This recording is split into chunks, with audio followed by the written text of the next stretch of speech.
people buying from abroad, because there's different kettle of fish representing someone abroad and representing someone in Israel. For example, when I know someone's spending $500,000 over and they have no family in Israel and they have no one but me, I know the buck stops with me. The responsibility, the liability is mine.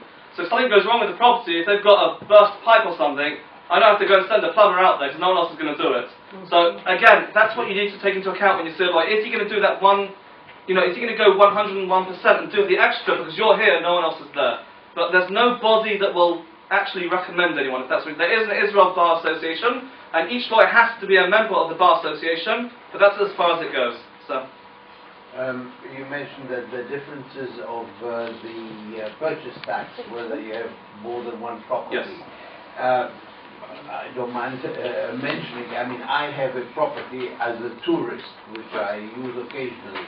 When I go as an olim, will that count as having a second property? Yes, it will. It will count. Yes. I see. Absolutely. Unless I sell it within a certain time. Correct. What you're allowed to do, if you have a second property and you buy a new property... It's the first property, actually. Right. You can do is you can sell it within 24 months of buying the first property, and then count it as if you've got one flat. I didn't understand what Israel Transfer was. Israel Transfer is a company that is the expertise is bringing money into Israel. It doesn't use the banks; it uses a dealing room, which means they get much better deal than your average bank. Okay. Yes. How do you know you're dealing with a trustworthy builder? Sorry? How do you know you're going to be dealing with a trustworthy builder? You don't. So there's no body, there's no association? Oh, there is, but they... You mean you just recommendation, basically? Well, I know, I'm not going to sound public because I'm being recorded, but I know certain builders I will not touch with a barge pole. And I don't care if it means I don't get my money as a lawyer. I don't want to be near them, ever again. Yeah. So I'm assuming most lawyers have got the same knowledge, and they will tell you, listen, it's just not worth it. Or, the property is nice, the building's good, but their customer service is awful. Okay?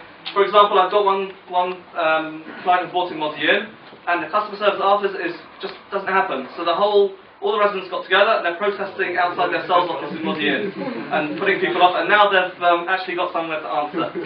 Yes? With Israel Transfer, what safeguards are there if they're overexposed on the... They're regulated by the government, they're licensed. Apart from that, the same as any other money changer. It's just that I use them a lot, and my clients are very happy with them, and they've saved a lot of money. That's all. Is it Israel? Okay. Israel. Last question, I'm going to start the second-hand guide.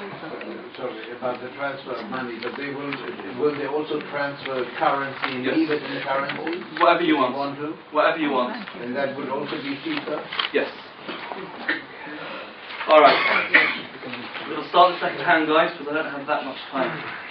Okay, second-hand guide, mostly you get through an estate agent. An estate agent is not allowed to charge you a fee unless he has an agreement with you. No agreement, you don't have to pay him, technically.